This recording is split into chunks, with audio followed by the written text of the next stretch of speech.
day, Rupert sees something in a hedge and gets a surprise. When out from a hole, a cat with wings flies. He runs home and tells his dad, who puts his hand on Rupert's forehead and says, "You must be unwell, son, and should be in bed." But as Mr. Bear takes Rupert's temperature, he sees the cat with wings. "Oh no," he sighs sitting down. "Now I'm seeing things." "I'm sure that flying cat's real," thinks Rupert with a puzzled frown, and goes to the common where he soon tracks it down. He creeps up on the cat, but it sees Rupert out of the corner of its eye. So, as the little bear pounces, it flies up in the sky. Rupert can't believe his eyes as the strange cat hovers above the ground, then flies across the common at the speed of sound. As he walks away, he meets the Chinese conjurer's daughter, Tiger Lily. He tells her about the cat, hoping she doesn't think him silly. "You're not seeing things, Rupert," says Tiger Lily. "The flying cat is true. But please, come with me. My father will want to speak to you." "My magic brought the flying cat here," explains her father, "and it got away. Live long in Nutwood. It must go back to Magic Land today. So, the next time you see the flying cat, would you bring it to me here?" "I'll try," says Rupert, "but where it is, I've no idea." He says goodbye, and in search of the flying cat, the little bear runs. And he hasn't gone far when he sees 3 of his chums. Bill and Algy are running from something, and Edward's staring at a tree.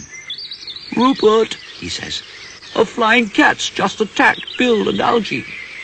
They were up this tree when it flew at them, making an awful meowing sound." "I'll help them," says Rupert, as Edward shows how they fell to the ground. Going in the direction Bill and Algy went, he comes to a farm, and as he climbs over a gate, he hears them call out in alarm. The flying cats got Bill Badger and Algy Pug pinned against a barn wall. Then it goes for Rupert, but he's not frightened at all.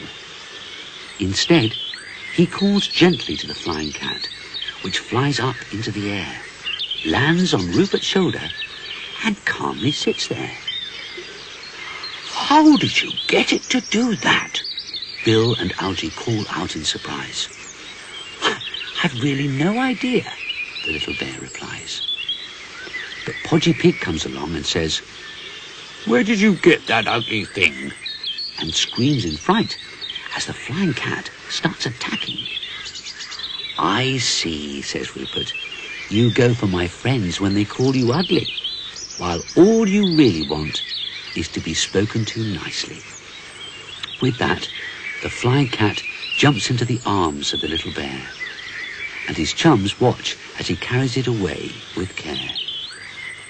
Rupert hurries to the Chinese conjurer and finds Tiger Lily waiting.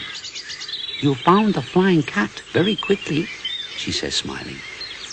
The Chinese conjurer's pleased to see the flying cat's all right. "Now I can send it back to Magic Land," he says with delight. He takes the flying cat and puts it on a small round table, warning that his magic will make the ground tremble. Sure enough, as he waves his magic wand, there's a rumbling sound, and the chums find it hard to keep their feet on the ground. Rupert goes to the table as the flying cat vanishes into thin air. He can't believe what's happened and can only stand and stare. At last, it's back in Magic Land, says the Chinese conjurer with a sigh. "I hope," says Rupert, "it's got lots of friends there which can fly."